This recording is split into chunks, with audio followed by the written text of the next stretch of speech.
Brian just got off the phone and he had the third conversation of the day with the same topic. What was that, Brian?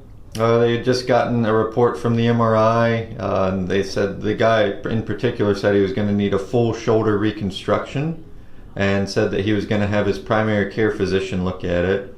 And I told him that the typical route is going to be cortisone and 6 weeks of PT. We hear it all the time. Hundreds of, it feels like hundreds of times. This is what you call standard of care across the board. Standard of care was decided by a group of insurance company doctors and everyone like that. And they've created these different levels that get you to a point where they approve bigger things down the road.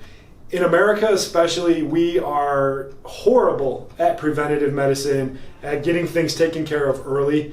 And we wait till things blow up and we do these big, huge, expensive surgeries that cost $50,000, $100,000 when we could have just fixed it earlier in the beginning and avoided a lot of problems.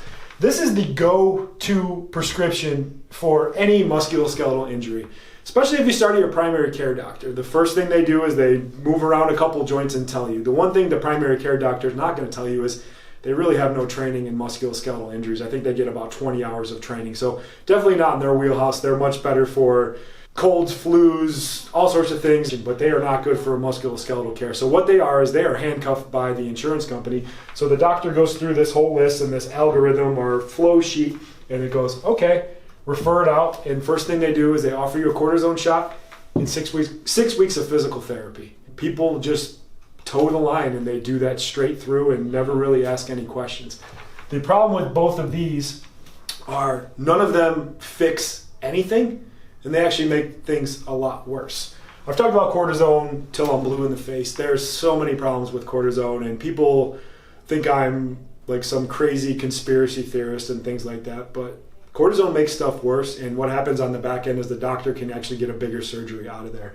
Physical therapy on its own, the basic, I call it the cookie cutter model, where you do a bunch of stretches and exercises and there's a guy and you're in a room with like 10 other people and he's supervising that. Those things don't work either because none of it gets to the actual problem. And there's two problems when you're having an injury.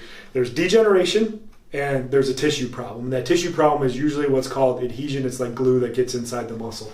None of this addresses that problem. And all you do is you kick the can down the road and you delay the window of opportunity for conservative care to work by an expert or someone that can get in there and actually restore the mechanics and function. So get off of this never-ending loop. Cortisone, 6 weeks of PT. If that doesn't work, they give you more cortisone and it never ends. The problem is underlying is that problem has continued to get worse and worse. So if you're feeling like this and you've had problems, you're not alone. And someone has to make a change and get to a doctor that's going to look at you from a functional standpoint and hopefully fix your biomechanics and get your tissue healthier. We'll see you guys later.